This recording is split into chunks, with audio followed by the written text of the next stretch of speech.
Então, pessoal, mais um dia aqui no estúdio do Globocast para dar sequência à nossa trilha de DevOps. Né? A gente está aqui no estúdio Globocast. Primeiro eu vou fazer a minha autodescrição. Meu nome é Christian Truco. Eu sou um homem branco de 38 anos, cerca de 1,80 m. Estou vestindo uma camisa preta do DevOps de Infra DevOps, que é o nosso time, né?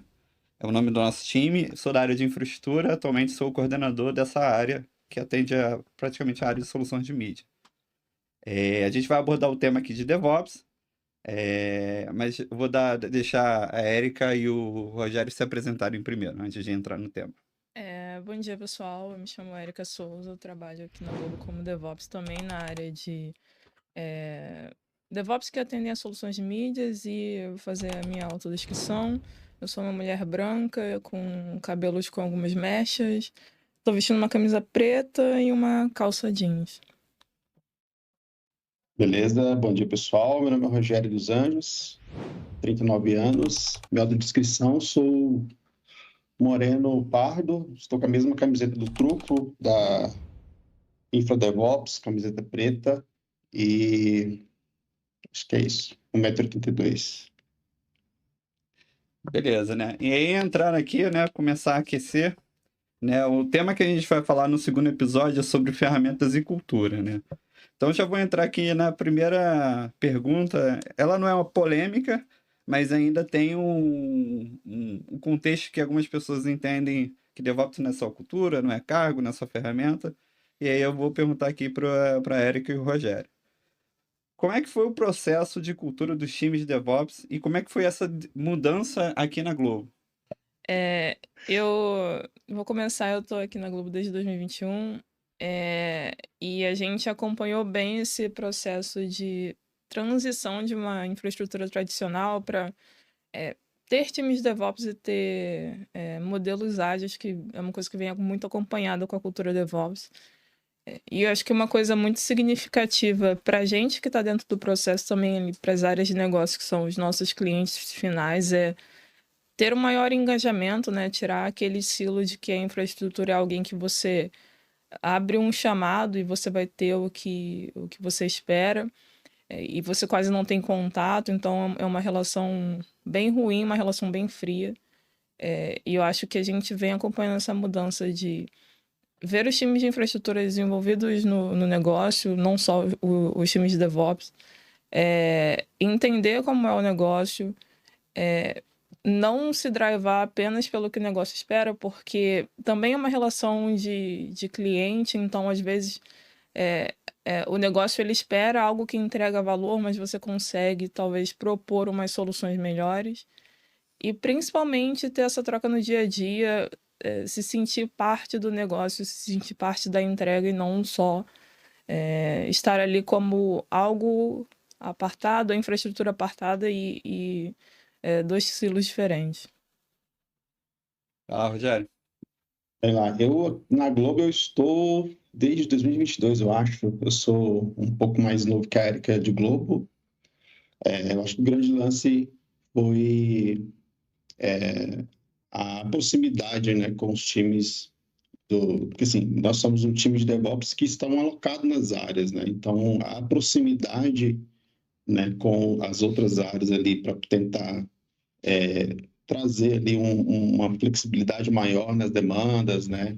Dar um senso de prioridade maior, né? E atendimento. Acho que essa proximidade faz com que a entrega seja mais rápida e mais eficaz. Legal. Eu vou contribuir aqui também, porque hoje eu tô como host, né? Mas também eu vou dar minha opinião em relação a isso. Entrei aqui na Globo em 2017, né? Em 2019 eu fui contratado, né? Eu fui terceiro por 2 anos aqui na Globo. Então eu peguei esse processo, né, de mudança de cultura mesmo, né? De fazer as coisas diferentes. E a Globo já tinha naquela pegada de infra ágil, né, de começar a ter ferramentas para automatizar as coisas. E eu vim muito com viés também de automatizar ambientes, né, para a gente conseguir aumentar o nosso time to market do contexto de infraestrutura, né. para a gente conseguir quebrar aquele silo que tinha muito em várias empresas, nas áreas, né? Que era quase que quando a gente pedia alguma coisa para infraestrutura, pô, já tem um chamado aberto, já tem um ticket aberto. Então era quase que uma prestação de serviço, né? E a gente conseguiu com o DevOps alocado nas áreas, entendendo o que o negócio estava pedindo, qual era a necessidade do time de desenvolvimento, a gente começou a agregar e aumentar essa velocidade de entrega de ambiente, né? Ser colaborativo, né? E aí a gente começou a entregar mais rápido, tá? Essa é o que eu acho aqui. Eu acho não, né? Eu tenho certeza. Depois sobre esse ponto, fechamos? Vocês querem contribuir com mais alguma coisa? Senão a gente vai para a próxima aqui. Acho que podemos ir para a próxima. Tá. A segunda aqui, né? Como é que o time de infraestrutura entrega produto para o negócio? Na visão de vocês. Eu acho que hoje é o primeiro a gente. Vamos chamar de assessment, mas é um processo de entendimento do que é o produto final, porque geralmente a gente tem essa visão do produto final, né? Do que se espera, o que vai ser a aplicação, o público-alvo e o que ela vai fazer. E aí a gente entra nesse processo de entendimento de por trás dessa aplicação, o que eu tenho, e aí um pouco mais técnico, né? O que eu tenho a nível de infraestrutura, o que eu tenho a nível de código. Se o que foi definido é o que a gente entende como uma melhor prática de infraestrutura, ou se não, se a gente consegue ter um acelerador, se a gente consegue propor alguma melhoria.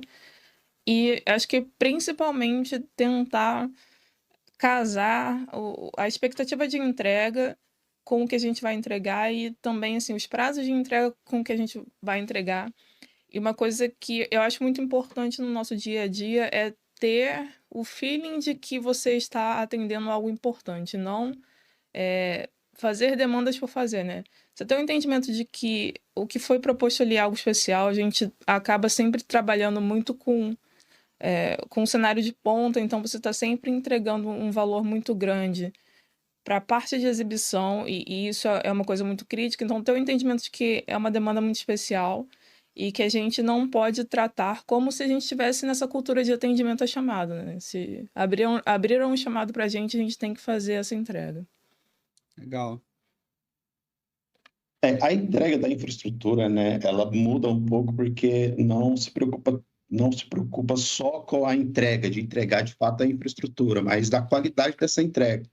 Então, entra em discussão ali, como a Erika falou, não só o entendimento de todo o ecossistema ali que vai ser entregue, mas qual é a melhor forma de se entregar isso, né? Como que eu vou entregar a nível de sustentabilidade, rastreio, né? Monitoramento. Então, tem todas outras stacks, né, que o DevOps ele se preocupa, não só com a entrega em si, ó, que já entreguei o meu ticket, mas ele se preocupa também com a qualidade disso, né? Se preocupa também com o pós, né?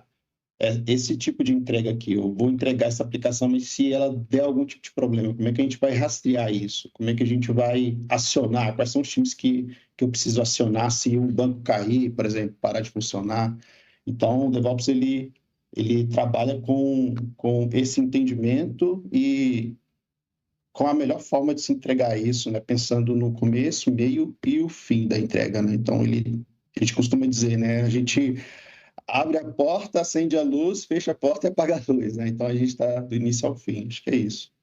Legal. E fazendo minha contribuição aqui, pegando o gancho nas duas falas que vocês colocaram aqui, que eu acho que são pontos importantes para frisar, né? A gente tem. A área de infraestrutura é uma área muito grande, né? Então, a gente tem o que a gente é conhecido bastante no mercado como plataforma engineer, né? Então, a gente tem plataformas, o Tsuru é uma plataforma, o Kaizen é uma outra plataforma, que garante a padronização e aceleração, né, desses ambientes, né? É, E são esses times, né, entregam um produto, né? Porque a gente está entregando uma padronização para que os times acelerem ali a criação dos seus ambientes, né? E ali possivelmente consigam rodar seus workloads nesses produtos ali dentro. Esse processo de padronização e organização garante um fluxo mais rápido e contínuo, né? A gente consegue entregar contínuo. E isso vai pega carona, né, com um movimento de agilidade, né? Então, a gente garantir essa padronização e a gente conseguir medir o tempo que a gente consegue entregar esses ambientes, a gente conseguiu estar ali bem no fluxo, né? E aí conecta com a primeira pergunta da parte da cultura, a Erika botou de entender o negócio. Então, tudo isso se conecta, né, e faz com que a gente consiga entregar mais rápido. Então, o valor do DevOps, da toda a cultura, das plataformas que a gente tem, a gente consegue acelerar hoje os nossos ambientes. E aí a infra passa, né, a entender o negócio e atender as necessidades do negócio, né? Então, o próprio Kais e o Tsuru vem sempre trazendo novas features para que a gente consiga entregar melhor e que a gente não perca mais tempo provisionando o básico, né? A configuração de certificado. Então, a plataforma já te entrega isso e o desenvolvedor ele só se preocupa em desenvolver o código para atender a necessidade do negócio, né? Então, esses aceleradores, né, e DevOps entendendo, trabalhando nessa padronização junto com esses times, é o grande ganho que a gente tem em adotar DevOps, né? Vocês querem botar mais algum ponto? Acho que... Não. Beleza. Ah, um ponto também que a gente esqueceu, né? Que eu acho que é quase que uma pergunta aqui, que é um tema interessante, que é o valor que a gente entrega bastante e a gente vem perseguindo isso, né? Que todo o Uhum. processo de implantação, que a gente chama aqui de deploy, né? Deploy é implantação, né? A gente precisava da participação dos times de infraestrutura, né? Para acompanhar, para entender, para fazer alguma parte ainda que não estava automatizada. Então, esse processo de DevOps, a gente entende todo o trajeto que o desenvolvedor e a área eles precisam para implantar uma nova versão em produção. Então, a gente está trabalhando muito com o conceito de NoOps, que é conseguir automatizar toda a cadeia e toda a parte de provisionamento, todas as ações, seja ela de configuração, de criação de ambiente, de teste, validação, a gente coloca nessa esteira. Então, o DevOps entende a necessidade, né, de um novo produto, de uma nova feature, ser colocado em produção, seguindo todos os smoke test, né? Depois eu até falo desse tema, essas curiosidades desses nomes. Blue e Green, né? Todas essas... Ai, me fugiu. Nomenclatura. Não, é estratégias. Não seria Estratégias de nomenclatura, implantação, mas né? estratégias de publicação, vamos dizer É, assim, né? de implantação De implantação. que nos apoiam porque assim, o negócio ele tem várias necessidades, né? O ambiente é 24/7, aqui é um stream de vídeo que a gente tem que manter a qualidade. Então, como é que você faz uma implantação no novo ambiente que ele é 24/7, em tese ele não pode parar e a gente tem que manter a qualidade, né? Então, É. são esses desafios que às vezes a gente tem aqui no DevOps de implantar uma nova versão. Tem até meme, né? Uhum. O pessoal trocando a roda do carro com o carro em movimento, né? O avião voando e ter que fazer manutenção, né? São alguns dos memes que tem aí que a gente vê, né? Mas É. sobre essa parte de NoOps, vocês querem contribuir com alguma coisa? É, as plataformas também elas colaboram muito com isso, né? As plataformas, a arquitetura da aplicação. Então, sempre quando a gente vai pensar, é trazido para a gente ali um novo produto, né? Como isso vai ser desenvolvido, etc. Né? A gente sempre pesa, eu sempre analisa ali a possibilidade de fazer o provisionamento dessas plataformas que nos garante, né, esse deploy, né, essa publicação das aplicações com o menor estresse possível, né? Então, antigamente a gente tinha ali uma janela, preciso fazer porque preciso publicar uma nova release, né, uma nova versão do meu software, né? Pô, não dá para fazer isso no horário comercial, né? Vamos abrir uma change para ser executada de madrugada, onde não tem ninguém acessando. Então, com plataforma de containers, plataformas que suportam esse tipo de arquitetura, facilita essas estratégias de deploy, né? Então, isso facilita o trabalho de NoOps também. Eu acho que uma perspectiva interessante do NoOps é que ainda assim, mesmo quando você tem um time de DevOps, que você pode dizer que é um time de DevOps bem maduro, você acaba criando um silo porque em um cenário onde a gente precisa fazer um deploy, geralmente o time de desenvolvimento ou a squad do produto, eles enxergam nessa figura o DevOps. Então, se eu preciso fazer um deploy, mesmo que seja um deploy que é mais do desenvolvedor do que do DevOps, o ideal é que o mundo ideal para eles é: eu vou ter o meu DevOps acompanhando esse deploy, caso a gente tenha algum erro, precise fazer um rollback, então eu já tenho a pessoa certa ali. E o conceito de NoOps, eu acho que ele é a última etapa para a gente sair do silo que um próprio DevOps pode causar, que é dar esse total controle para a squad de produto, para o dono do produto. Então, a gente está falando de um acelerador a nível. Eu consigo entregar ali para o PO para que ele provisione a sua infra ou para que ele faça uma nova release do produto dele sem a minha interferência. Óbvio que assim, tem várias camadas por trás disso, então a gente está falando de um controle de código, um controle muito severo ali na pipeline. Então, não é como se você fosse apertar um botão e fosse explodir o mundo. Todas essas etapas têm que estar garantidas.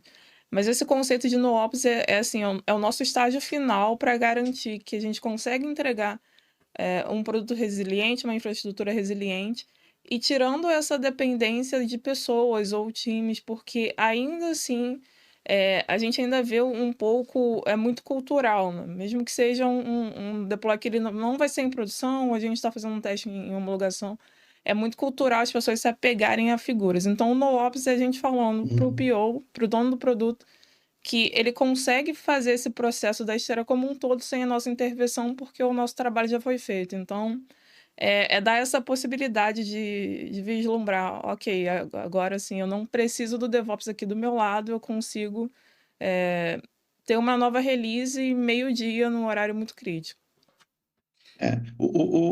Tem também a questão de esse silo também ele é criado, mas para o NoOps funcionar, a cultura precisa estar rodando bacana ali na área, né? Por exemplo, se eu tenho um Terraform, por exemplo, que eu consigo só startar um pipeline e ele faz uma construção ali e etc. Né? Então, ali a gente já tem um NoOps, não precisa de alguém lá na infraestrutura, na cloud, e clicar no botão, fazer a criação daquilo que ele quer, ou fazer a operação daquilo que ele quer fazer. Se eu tenho um NoOps implantado e aí eu tenho um analista, né, que não segue isso, que vai lá e faz uma alteração na mão, né? A gente fala na munheca, né? Se eu falar os linguajar do dia a dia, né? Na próxima vez que alguém for rodar aquela pipeline, aquilo vai quebrar, né? Por quê? Porque foi feita uma operação manual, né? E aí quebrou ali toda a confiabilidade do código. Então, de provisionamento. Então, o NoOps, para ele existir, né, para ele acontecer de forma lisa ali, né, é preciso também que o time esteja engajado com a cultura, né, e que faça uso, né, de fato.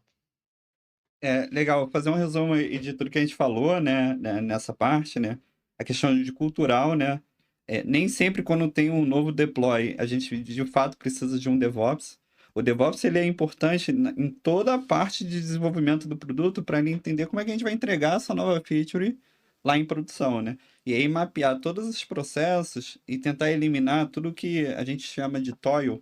E toil não é um acrônimo, né? Simplesmente são atividades repetitivas que é possível automatizar. Então, quando a gente entende que a gente consegue automatizar essas etapas e não ter fricção no processo, aí entra o ponto que a Erika comentou, não precisa da figura do DevOps, uma pessoa de infraestrutura, dado que todo o pipeline, né, todo o processo, né, que a gente chama de pipeline está automatizado na esteira.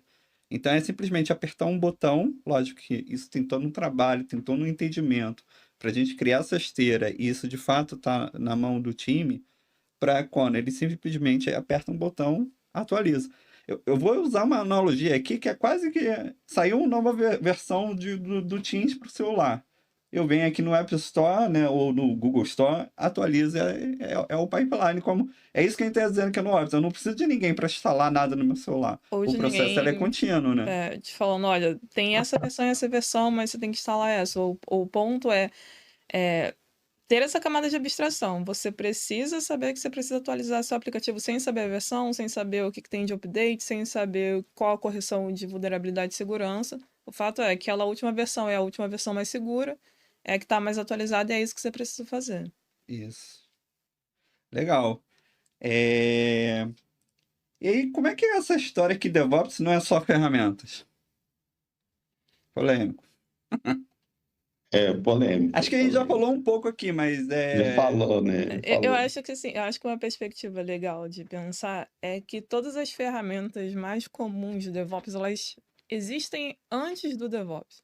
Talvez tirando ali as ferramentas de CI/CD, que elas meio que acompanham desde o início do movimento da cultura da DevOps, mas quando a gente fala assim de um Terraform para gerenciar a sua infraestrutura, do próprio conceito de infraestrutura como código, e não muito ligado ali à interface gráfica, ou de um Ansible para fazer um gerenciamento de SO, isso tudo já existia antes e continua existindo. Acho que é muito a forma como você utiliza, porque acho que se você for pensar em um time de infraestrutura tradicional e uma empresa menor, provavelmente eles também usam algumas ferramentas parecidas. Provavelmente eles têm ali um Ansible para fazer uma gerência de SO, eles têm algumas coisinhas em Terraform, mas é muito da cultura que a gente traz, que é o comentário do Rogério. Eu não, assim, se eu tenho bem difundido a cultura DevOps, e se eu tenho o Terraform, que é o meu ferramental, eu não posso ter um DevOps ou um desenvolvedor que faça uma alteração na mão. Por mais que seja um momento de urgência e tudo mais, porque por trás disso, acho que a coisa mais importante é você entender que você acaba quebrando um processo, você está quebrando o seu padrão, você está dificultando uma coisa que era para ser muito mais rápido, muito mais ágil. E aí, quando você for fazer novamente, você tem esse toil que eu preciso olhar a infraestrutura como ela está, preciso corrigir o meu Terraform. Então, eu acho que é legal pensar que tudo que a gente usa hoje, por mais que seja muito atrelado ao DevOps, já existia ou então já vinha sendo tratado. É muito da forma como você implementa isso no seu dia a dia. O fato de não ser só ferramental, né, cai muito naquela, assim, um exemplo que eu dou bastante, né? Você pode ter todas as ferramentas na mão, né, mas não saber como usá-las, né, e onde usá-las, o momento certo de usar. Então, por isso que DevOps ele não se trata só de ferramental, porque muitas vezes você pode ter tudo, você pode ter a melhor ferramenta, você pode ter a melhor infraestrutura, né, e não conseguir, de fato, traduzir isso em agilidade, em observabilidade, em segurança, né? Então, o conhecimento, né, das ferramentas é importante, mas o conhecimento do negócio faz com que você consiga, de fato, abstrair todo o seu poder, né, vamos falar assim, todo o seu poder ferramental, né, de forma correta, né? Acho que é isso. E uma coisa, assim, bem interessante no nosso dia a dia é que quando você atrela muito a ferramenta, a questão mais importante é que você acaba criando o silo da ferramenta, que eu sou o owner da ferramenta, então só eu posso fazer a alteração porque eu domino o conhecimento técnico da ferramenta. E é esse o ponto, né? Não é o conhecimento técnico da ferramenta, é quando você vai utilizar, o momento que você vai utilizar, as melhores práticas e tentar incorporar isso no dia a dia da squad que você está atendendo, porque você gerenciar ali alguma coisa, mas ao mesmo tempo você mesmo ter o hábito de subir, provisionar coisas na mão, acaba que beleza, você tem todo o conhecimento técnico, você conhece muito bem Terraform, mas você no dia a dia, se for preferível provisionar uma VM na console apertando um botão, você acaba fazendo. Então, é muito importante saber alinhar esses dois conceitos. Legal, né? Tem aquele perfil também, né? Assim, é um perfil bem antigo, mas que a gente costuma ver de vez em quando, assim, são analistas que conhecem bem o ferramental, fica preso muito ali na sua PA, né, no seu quadrado, né? Mas se limita muito a conversar, a entender. Então, muitas das vezes, a gente cai muito nesse conceito, né? A pessoa é um ótimo profissional, tecnicamente, né? Mas tem uma dificuldade ali de se relacionar, de entender o problema, de falar com o usuário final. Então, acho que isso traduz também. Por isso que pegando, né, consolidando aqui, né, e sempre quando a gente faz processo seletivo, né, vocês fazem bastante, né, para nossa área, né, a gente frisa, né, que é escutativa, né, você entender o contexto ali em que você está inserido, que como você falou, às vezes não é só ferramenta, senão para toda solução é um martelo, né, tudo é prego, tá tudo a solução é um martelo. A boa comunicação, né, de você, essa escutativa, você saber entender, se comunicar, né, e o relacionamento com os times, né, porque DevOps, além de ter esse ferramental, a gente constrói pontes, né, a cultura é isso, a boa comunicação e o DevOps, né, a gente até falou no episódio anterior, ele só surgiu para ter essa união entre desenvolvimento e operações, então essa questão de silos, né, que vocês comentaram, que a pessoa está ali sentada só se preocupando com o quadrado dela, é um pouco de DevOps conseguir conectar esses times que não se falavam, trazer a gente ter uma comunicação e entendimento do que precisa ser feito, né, e conseguir acelerar. Então, quando a gente olha para perfil, né, por mais que eu conheço muito bem uma ferramenta, mas a gente olha bastante fortemente a parte soft skill, que é todo esse contexto, porque senão não adianta a pessoa ela ter um conhecimento muito grande em uma ferramenta que ela vai colocar as ferramentas na frente. Eu sempre faço uma analogia, que até é brincadeira, vocês sabem, né? Aquele filme Lego, né? Em que as pessoas precisam construir uma solução. E aí, cada área, o Batman só quer usar as peças pretas, lá o principal quer fazer o sofá de 2 andares, né? Então eles precisam construir um dispositivo ali, uma nave, para eles poderem fugir, né? Tô dando spoiler aqui do filme, né? E aí eles não conseguem, são todos ótimos, mas eles não conseguem colaborar para um bem maior, né? Que é eles conseguirem fugir do lugar onde eles estão. Então, o que a gente precisa é isso, pegar essas pessoas que têm um forte entendimento, elas começarem a conversar e a gente conseguir montar ali um ciclo em que a gente consiga acompanhar e ter um entendimento e ter um objetivo, que é entregar solução para o negócio. Para todos os efeitos, né, DevOps, agilidade está aqui para isso. E aí, falando em ferramentas, né, sabemos que não é só ferramenta, né, mas quais as ferramentas principais que um bom DevOps precisa conhecer? Eu só vou, antes de vocês falarem, eu só vou comentar numa ferramenta de ALM, né, que é o acompanhamento do ciclo de vida do desenvolvimento. O que isso ajudou quando a gente fala de DevOps, mais agilidade, né, e nesse novo contexto? É o que a gente passou a dar para esses times de produto e para todos terem visibilidade. As atividades de produto, de desenvolvimento e de infraestrutura, elas caminham num único. A gente consegue acompanhar num dashboard e ter. Porque o desenvolvimento não é só construir, desenvolver código e entregar a solução. Também é a parte de infraestrutura, né? Não adianta você ter um bom código e uma infraestrutura ruim, né? Essas coisas precisam andar junto. Então, o que a gente consegue com essas ferramentas hoje é o acompanhamento e o objetivo que a gente está ali inserido, né? Tanto time de desenvolvimento quanto time de infraestrutura e time de produto estão acompanhando junto e seguindo aquele objetivo e acompanhando todo o ciclo de vida desse produto, né? Desde que ele foi priorizado no backlog, que a gente chama de System Lead Time, até ele ser entregue em produção, né? Isso é o System Lead Time ali, que é o todo o tempo que eu demoro desde que a necessidade surgiu até ela ser entregue em produção. Aí as ferramentas apoiam nisso e a gente consegue acompanhar e ter a previsibilidade disso. Aí, vamos lá. Quais ferramentas que vocês acham principais, além de ALM que a gente usa aqui na empresa, que é o nosso Gira junto com o GitLab, né? Mas deixa aí para vocês responderem.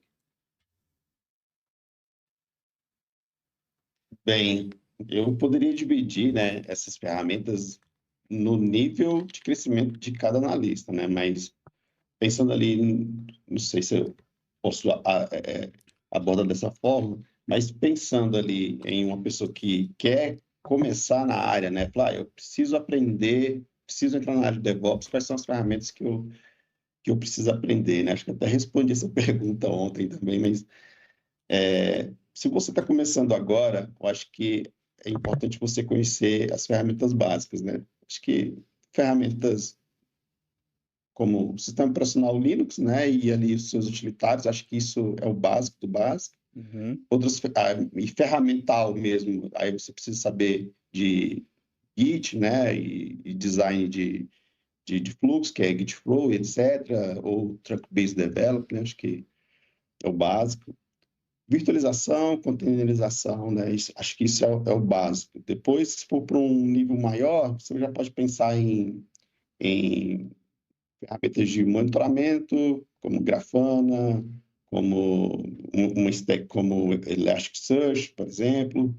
Você pode pensar em plataformas que a gente falou muito aqui sobre Kubernetes, né? Acho que é uma das grandes plataformas. E aí, para ser mais, né, avançado, a gente pode pensar mais sobre ferramentas ali voltadas a SRE e etc. Acho que é isso. Eu como novo na área já tava ficando assustado, assim, se eu tô querendo iniciar na área, já fiquei assustado com tanto ferramenta e conhecimento. Eu falei do novo, acho que eu não consegui separar, mas novo ali, rápido.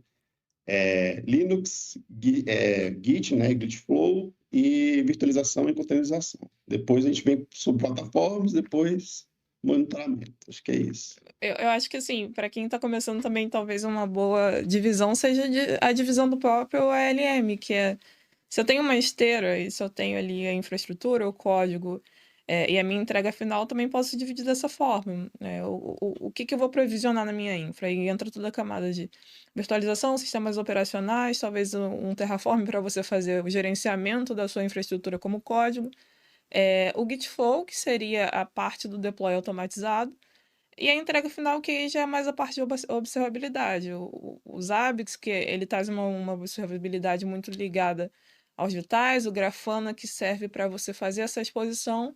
E aí, assim, numa etapa acima, a gente já fala de conceitos mais ligados a SRE, como o Prometheus, onde você precisa ter configurado na sua aplicação o que você vai alarmar, o que você vai exibir. Elasticsearch e outras ferramentas de SRE. Então, acho que para quem está começando, eu acho que é uma boa trilha quando você pensa dessa forma, né? Aonde eu vou hospedar aqui essa aplicação, enfim, o meu produto, como que vai ser esse deploy do meu produto, então o que eu posso listar de ferramentas de Git Flow, e uma vez que esse meu produto está entregue, como que eu forneço para ele o mínimo de observabilidade para eu saber, não, ok, a minha aplicação, meu produto está de pé, ele está respondendo. Legal. E pelo menos, né, um provider cloud, né? Acho que E um a gente não provider falou. cloud, sim. Isso é uma coisa legal que eu e o Rogério, a gente sempre cita nas entrevistas, porque são muitas ofertas de muitas coisas, né? Então, assim, são muitas ofertas de ferramentas de Git Flow, são muitas ofertas de cloud.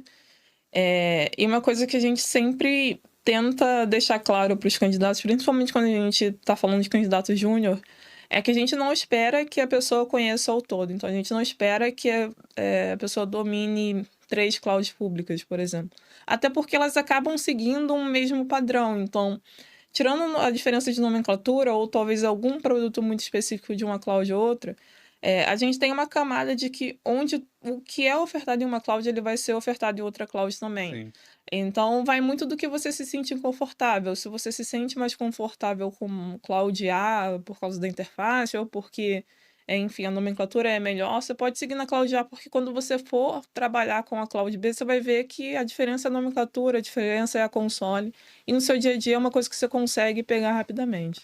Legal. Tem dois pontos aqui que eu deixei de observação, né? Quando a gente fala cloud, né? Vocês falaram bem, tem um monte de serviço, né? Então, assim, não tem uma boa.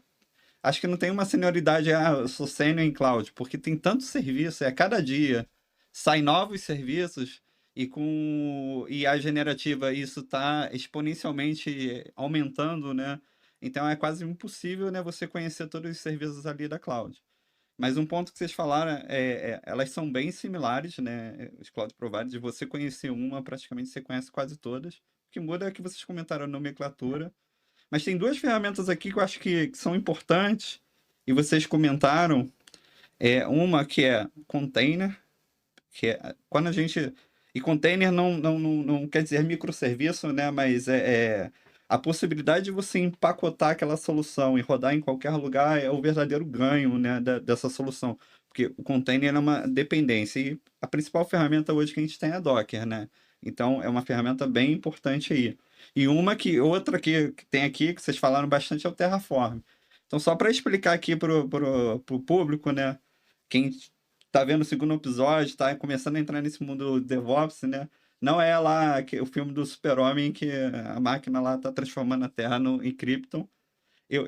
Se eu fosse explicar assim pro meu filho que tem 10 anos, o que é o Terraform? Ele é uma receita, né? O código que a gente desenvolve do Terraform, ele é praticamente uma receita. E dentro da forma, então, eu consigo produzir vários bolos. Então, a gente tem receitas de Terraform que, dado ao contexto do produto, a gente consegue construir vários ambientes iguaizinhos, né? Várias versões daqueles bolos ali. Ah, mas é o meu bolo é de chocolate, mas o meu bolo é de baunilha, aí a gente vai adicionando ali o próprio código que vai rodar ali, muda esse sabor, né, do produto. E o outro ponto, né, que o Terraform ele é possível a criação de módulos. Beleza, eu quero uma parte dessa receita do bolo, então eu uso módulos. Então, dessa forma, a gente conseguiu automatizar nosso trabalho, que é, beleza, eu preciso criar a base aqui dessa infraestrutura, então eu uso esse trecho de código, e aí você vai montando, tipo em bloquinhos mesmo, os módulos são em blocos. E essa ferramenta Terraform, ela consegue provisionar a infraestrutura como código. E esse é o verdadeiro ganho, que eu não preciso mais lá apertar e repetir, né? E qual é o ganho disso? Escala, né? Depois que você tem a ferramenta criada, o código Terraform, se você quiser provisionar 1000 ambientes iguais àqueles, você vai conseguir criar. E o conceito de imutável, que é você reproduzir aquilo 1000 vezes e o resultado sempre vai ser o mesmo.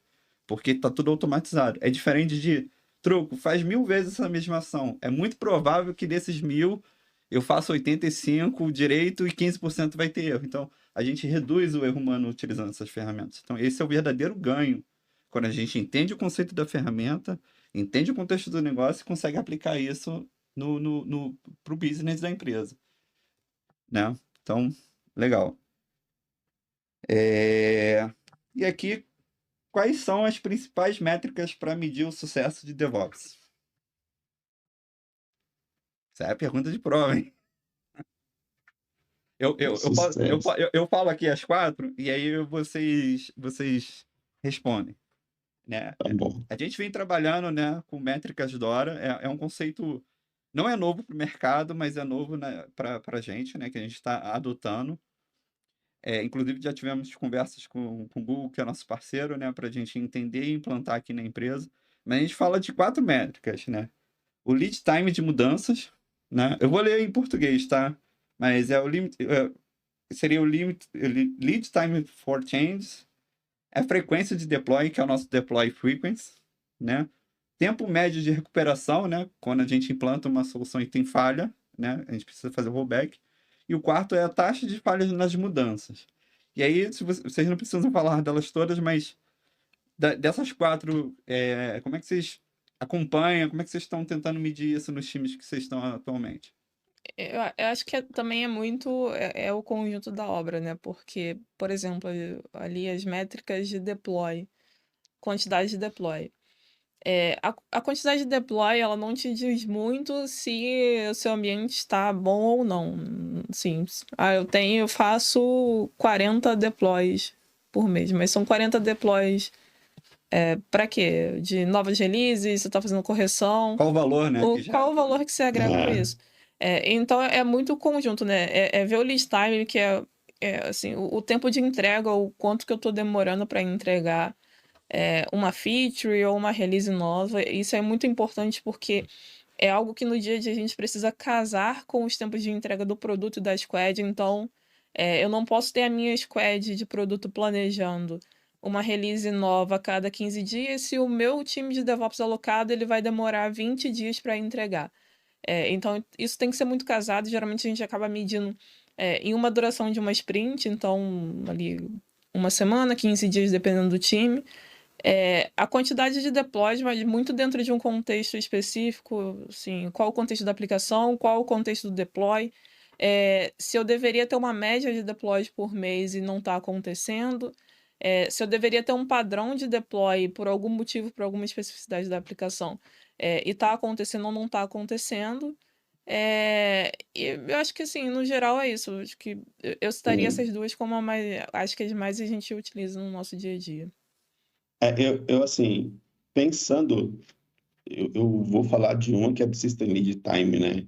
E aí eu costumo sempre falar, né? Quanto mais longe a infraestrutura está do negócio, né, mais longo vai ser o tempo de entrega. É isso. Então, a gente já teve situações de uma entrega, de um ajuste, não vou falar que ajuste que é, né, mas de um ajuste demorar quase 2 meses para fazer.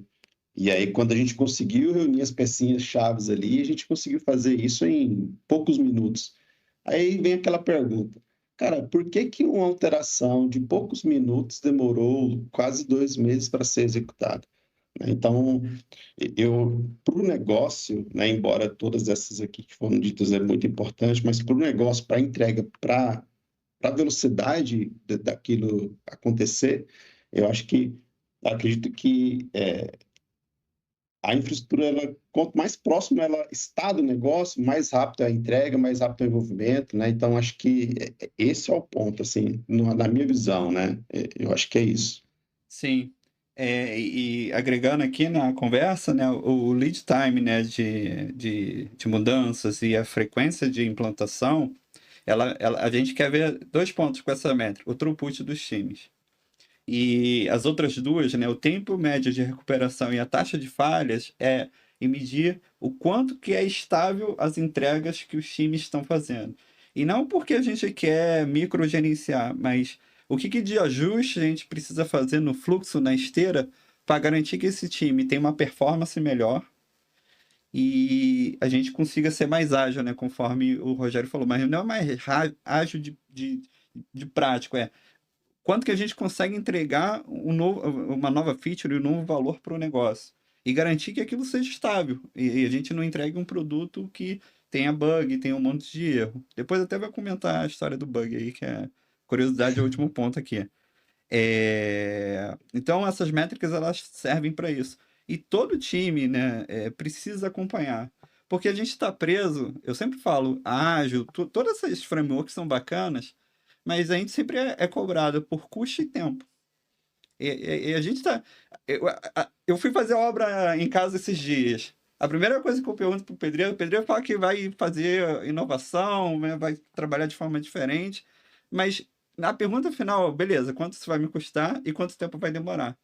E isso não é Esse, diferente para a gente também. Então, como é o que a gente dá como solução? Como é que a gente vai conseguir unir esses times, essas ferramentas, essa cultura, colocar isso numa esteira e a gente garante que a gente vai estar dentro do custo, né, do budget e dentro do tempo que a gente precisa entregar. Então, a forma de a gente garantir esse throughput, essa estabilidade com essas 4 métricas, é conseguir olhar e saber, aqui precisa de mais esforço, aqui a gente precisa de uma ferramenta para testar melhor, aqui precisa de uma outra ferramenta que vai trazer alguns insights para a gente, um Grafana, um Prometheus, né, que a gente vai ter ali essa visão.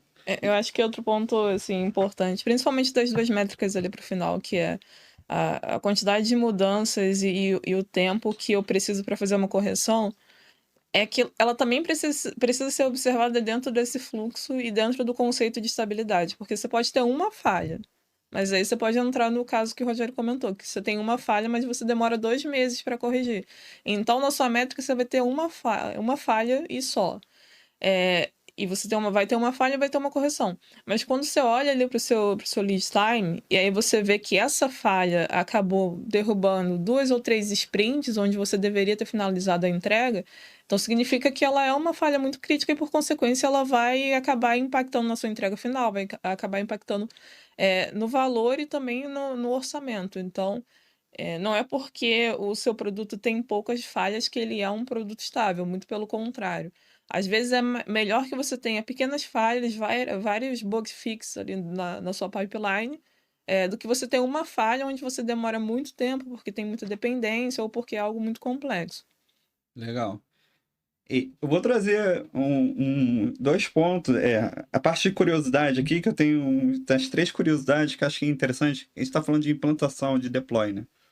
E com isso tem as estratégias, né, que a gente fala, né? Tem o Blue Green e o Canary Deploy, né? E aí, esses dias eu estava em casa, eu falei, pô, por que esse nome? O conceito eu sei, né? Liberar um tráfego, né, ali da minha aplicação para consumir e qualquer problema eu tenho, né? Mas isso veio lá dos mineiros, né, que quando eles iam na mina de carvão, eles levavam um canarinho, um passarinho com eles. Então, se tinha gases tóxicos, o passarinho ele é muito sensível a isso. Então, eles entravam pela passagem que eles estavam abrindo novas ali. Então, se o canário morresse, aquele ambiente não estava seguro e eles voltavam e falavam, não, ele tem muito gases tóxicos ali, é um sinal de problema. Isso trazendo para o conceito de software, é isso. Eu boto uma nova versão no ar, eu pego 10% do meu tráfego, 10% do meu público, o Facebook, Instagram fazem muito isso em mudanças, ou liberar só para uma região específica, né, para teste. Então, beleza, não tivemos erro, não tivemos problema, libera essa versão até virar 100% do produto ser atualizado, né? O próprio Blue Green, né, que é azul e verde, né, o teu ambiente azul é o teu ambiente de produção estável e você tem um outro ambiente de produção chamado verde. Então você provisiona, faz o deploy nesse novo ambiente e faz todos os testes ali. Então, se ele está ok, eu faço a minha mudança de DNS para esse novo ambiente. O ambiente blue é descontinuado e o green vai. Então, todas as estratégias são para a gente tentar mitigar e montar essa estratégia. Como a gente falou, né? A gente está no conceito disruptivo agora, que é ter os canais na nuvem, né? Então, como é que a gente atualiza um canal que é 24/7, que tem que manter a qualidade? Então, todas essas estratégias a gente tem que colocar. Mas não adianta a gente querer trazer todas as estratégias ao mesmo tempo, que não funciona. É entender o contexto que a gente está inserido, né? Uma outra também que a gente chama muito, isso aqui é bug no código. É muito lá atrás do primeiro computador, do ENIAC, né? Que como ele era valvulado, tinha muito inseto, né? Que gosta de ir na luz. Então isso acabava queimando os circuitos. E aí, analogia, né? Tem 50 mil lâmpadas ali. Qual lâmpada que queimou, né?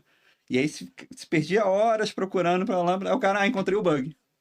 E aí ele encontrou qual era a válvula que tinha queimado. E a gente trouxe isso pro software. Hoje em dia, a maioria dos desenvolvedores falam, né, essas coisas. Ah, tem um bug aqui, mas a origem é muito lá de trás, né, do primeiro computador, que quando queimava alguma coisa, o sistema parava. Então, eu acho bem legal. E a última, do smoke test, né? Por que a gente usa esse conceito e por que a gente coloca isso na nossa esteira de NoOps também? Que antigamente o primeiro teste, depois que eu botava um equipamento, ó, vamos ligar, se sair fumaça a gente desliga.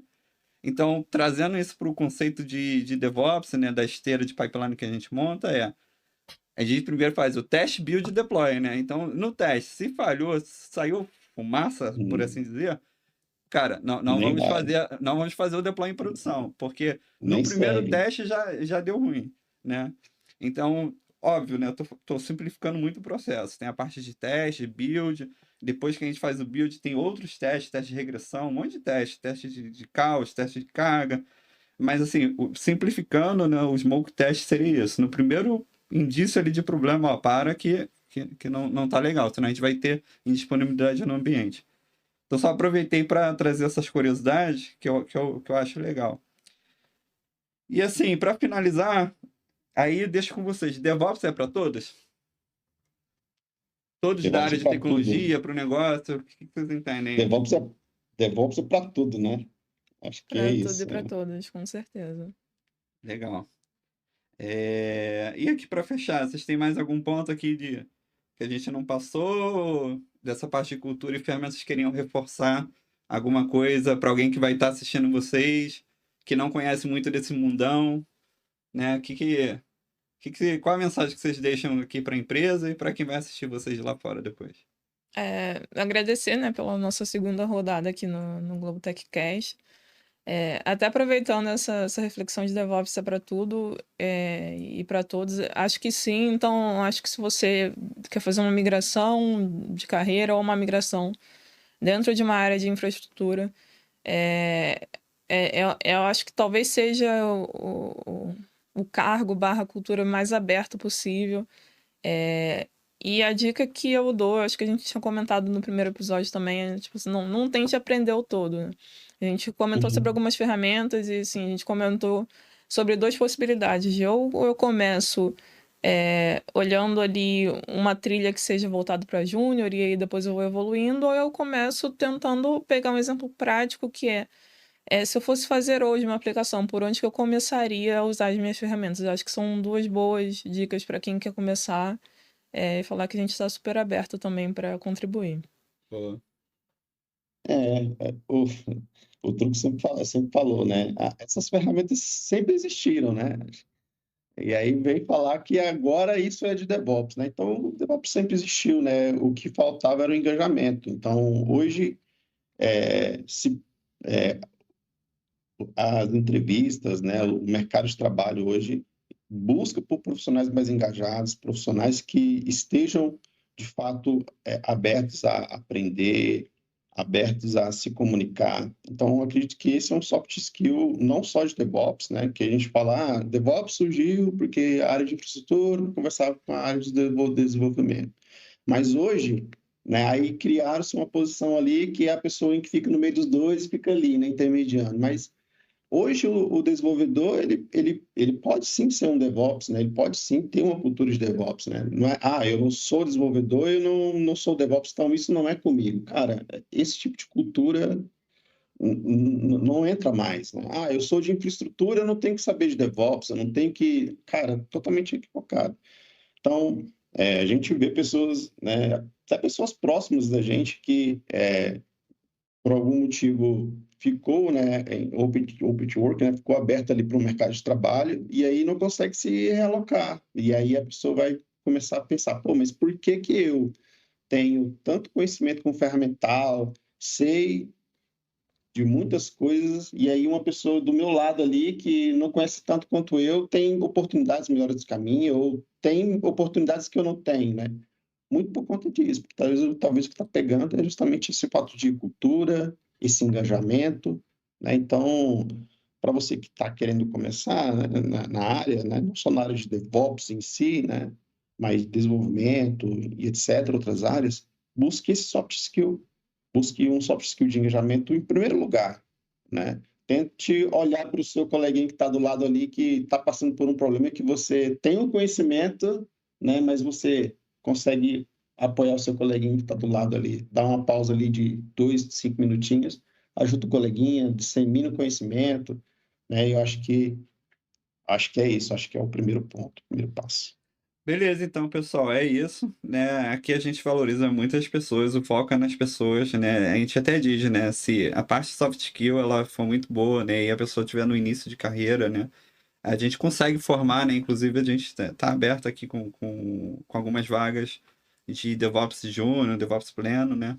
Porque acaba que o negócio e a empresa, às vezes, te molda e você... aqui usa essa stack de ferramentas, então a gente consegue fazer um plano, né, de acompanhamento com essa pessoa e ela vai aprendendo. Porque, realmente, se você tentar estudar sozinho, é tanta informação hoje em dia, até no TikTok tem gente falando sobre DevOps, vídeos de 1 minuto, né? Aí tem YouTube, aí você tem a apostila. Às vezes você junta um monte de material, mas você não consegue entender nada, porque é tanta informação que você não sabe por onde começar. E aí gera frustração, a pessoa, isso aí não é para mim, né? Então, acho que tem que ter um plano, né? Um plano e um começo, tudo é um começo, né? Para você ir para academia, para você começar a fazer dieta, né? Tudo é um começo. Se você quiser lá na última milha, né? Pô, eu quero perder 40 quilos, mas como?